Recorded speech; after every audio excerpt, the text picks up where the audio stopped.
अस्सलाम वालेकुम friends, welcome back to my YouTube channel daily tips with Asma. सयाब नाम का शुमार लड़कियों के नामों में होता है।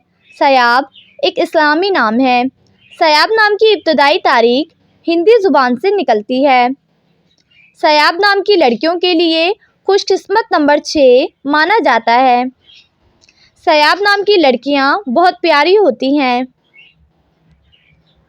सयाब नाम की लड़कियों के लिए खुशकिस्मत दिनों में बुध और जुमे का दिन शामिल है।